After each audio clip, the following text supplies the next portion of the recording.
თავი 35.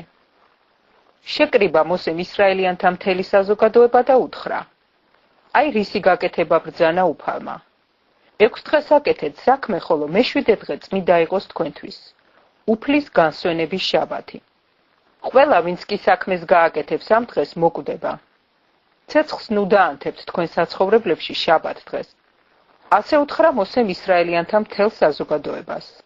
ეს არის რაც მიბრძანა უფალმა თქვენთვის სათქმელად. გაიღეთ ძღვენი უფლისათვის. ყველამ თავისი გულუხვობით მიიტანოს საუფლო ძღვენი, ოქრო, ვერცხლი და სპილენძი, ლურჯი, ძოწეული და ჭიაფერი ქსოვილი, სელი და თხისური, დათრიმლული ტყავები, თახაშის ტყავები და უთხელის ძელები, ზეთი გასანათებლად, სურნელებანი მირონისთვის და საკმევლისთვის, ონიქსის თვლები და ეფოდისა და სამკერდულის მოსაოჭავი თვლები. ყოველი გულბრძენი, ვინც კი არის თქვენში, მოვიდეს და გააკეთოს ყველაფერი, რაც ბრძანა უფალმა. სავანე და მისი კარავი გადასახურავით ურთ, მისი კაუჭები და კოჭები, მისი სვეტები და კვარცხლბეკები, კიდობანი და მისი კეტები, სახურავი და ჩამოსაფარებელი ფარდა, ტაბლა და მისი კეტები, მთელი მისი ჭურჭელი და დასადებელი პურები, სასანთლე გასანათებლად, მისი მოწყობილობა და ლამპრები და ზეთი გასანათებლად, სასაკმევლე სამსხვერპლო და მისი კეტები, მირონი და სურნელოვანი საკმეველი, ჩამოსაფარებელი ფარდა სავანის შესასვლელისთვის, სამსხვერპლო აღსავლენი მსხვერპლისათვის და მისი სპილენძის ცხაური, მისი კეტები და მისი მოწყობილობა, საბანელი და მისი კვარცხლბეკი, ეზოს ფარდები თავისი სვეტებითა და კვარცხლბეკებით ურთ და ეზოს კარიბჭის ფარდა, სავანის პალოები, ეზოს პალოები მათი ბაგირებით ურთ, შესამოსელი საწმიდარში სამსახურისთვის, წმიდა შესამოსელი აარონ მღვდლისათვის და შესამოსელი მისი შვილებისთვის მღვდლობის გასაწევად. გავიდა ისრაელიანთა მთელი საზოგადოება მოსესაგან. მივიდნენ სათითაოდ, ვისაც კი გულმა გაუწია და ვინც კი სულით აღიძრა და მიიტანეს საუფლო ძღვენი სადღესასწაულო კარვის მოსაწყობად, მისი ყოველი საჭიროებისათვის და წმიდა შესამოსელისთვის. მიდიოდნენ მამაკაცები და დედაკაცები. გულუხვობით მიქონდა დასამშვენებელი რგოლები, საყურეები, ბეჭდები, ყელსაბამები, ყოველგვარი ოქროს ნივთი, თითოეულს თავისი წილის შესაწირავი ოქრო მიქონდა უფლისათვის.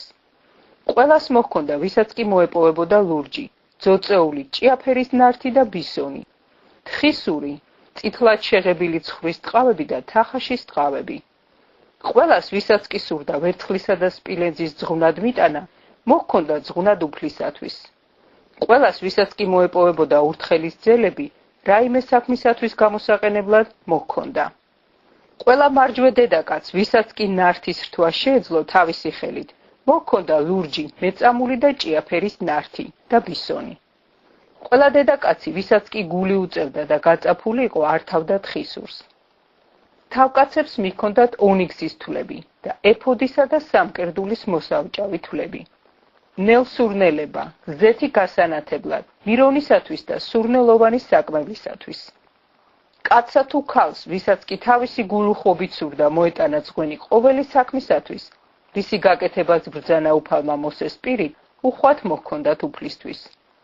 უთხრა მოსემ ისრაელიანებს: უყურეთ, უფალმა მოუხმო სახელდებით ბეცალიელს, ძესა ურისა, ძისა ხურისა, იუდას შტოდან.